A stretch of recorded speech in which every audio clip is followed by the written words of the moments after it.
It's August 2025, and missiles are still flying across Ukrainian skies every night. Russian drones are still hunting for targets. The war maps still refuse to freeze. There's just one problem. Leaders in Kyiv and Moscow are stepping in front of cameras this week, but they're not announcing peace deals. They're promising more war. Washington and Moscow are about to meet in Alaska for their biggest talks since the invasion started. Russia is hinting at a ceasefire. The White House is talking about land swaps. Ukraine's President Zelensky is saying no way. The dark truth is that neither Russia nor Ukraine actually wants to stop fighting, at least not right now. And the real reason why reveals something disturbing about how modern wars work. We're going to break down why both sides still see more value in fighting than stopping, what each has to gain and lose from a ceasefire, and the deeper calculation that keeps this European nightmare going. Also, we shall reveal a more disturbing, darker truth at the end of this video that no one is bold enough to talk about. The front line stretches for 1,000 kilometers, and it's become Europe's deadliest war since World War II. Donetsk, Kharkiv, Zaporizhzhia. These Ukrainian cities have turned into killing fields. On July 31st, 2025, Russia claimed it captured Ceasefire Yar after months of brutal fighting. Ukraine says that's not entirely true. The battle is still going. What military experts are seeing is a slow Russian advance that's costing massive casualties. The next targets are Pokrovsk and Toretsk, more Ukrainian cities in Russia's crosshairs. This is what year 4 of a European land war looks like. Russian forces push forward meter by meter. Ukrainian units fight back when they can. Artillery pounds both sides day and night. Nobody's collapsing, but everyone's bleeding. In Kharkiv, the attacks never stop. Russia launched a cross-border offensive in 2024 that stretched Ukrainian defenses thin. The strikes keep coming. On August 5th, 2025, a massive Russian attack hit the town of Lozova. Rescue teams pulled bodies from the rubble near a destroyed train station. Officials counted dozens of drones and multiple missiles hitting the town center. Russia now controls 18.8% of Ukraine, according to independent maps from June 7, 2025. That's nearly 1/5 of an entire European country.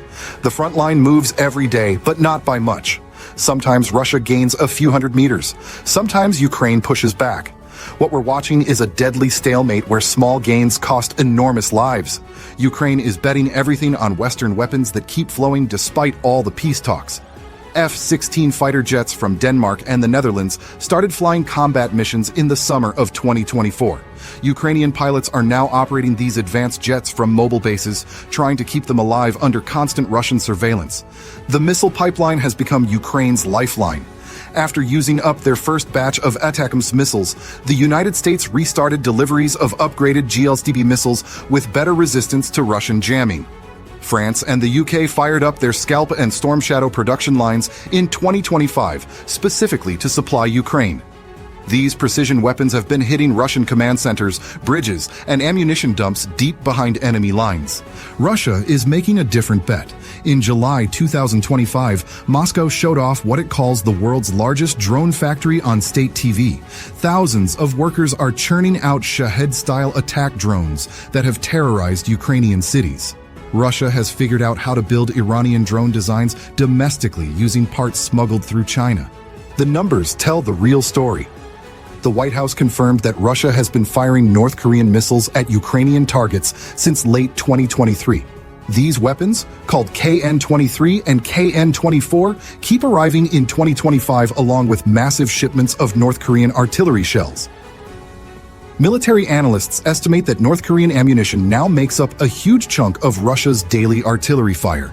June 2025 was the deadliest month for civilians in 3 years. UN monitors recorded 1,575 civilian casualties in just 1 month, the worst numbers since the war's early days. Russia's attacks on Ukraine's power system haven't stopped. Ukraine brought back rolling blackouts during winter 2024 to 2025 after repeated strikes on power plants.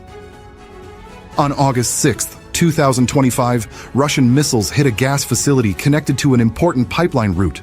Ukraine is desperately trying to stockpile energy for another winter under bombardment. The refugee crisis keeps growing. UN numbers for 2025 show 6.9 million Ukrainian refugees across Europe and 3.7 million people displaced inside their own country.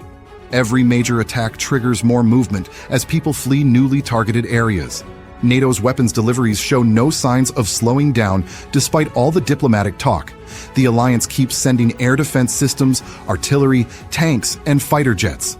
Washington and European allies have slowly lifted restrictions on where Ukraine can strike inside Russia.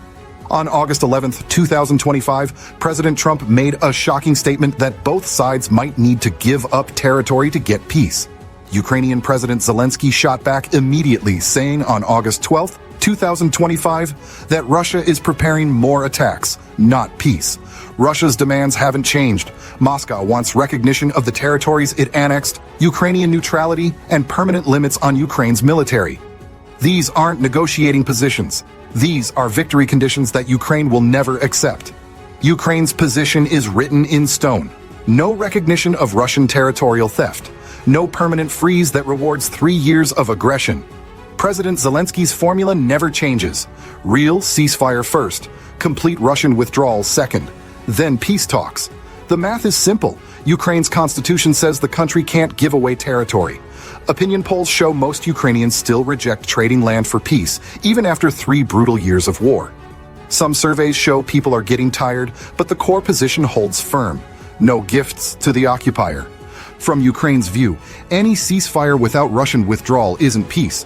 It's a timeout that lets Russia regroup for the next attack.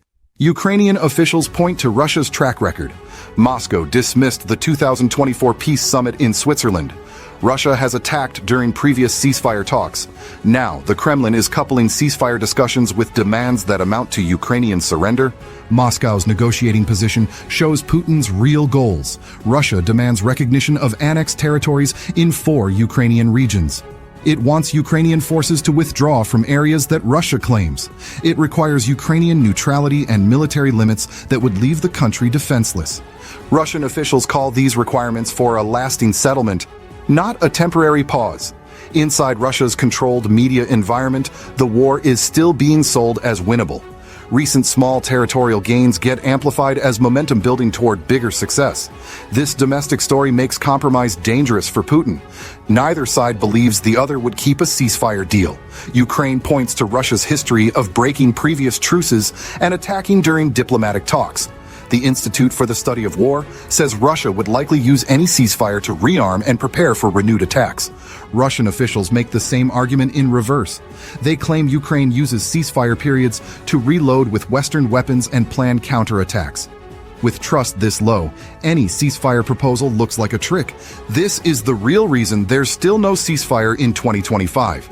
It's not that peace is impossible, it's that both Russia and Ukraine still believe the battlefield can give them more than a negotiation ever could.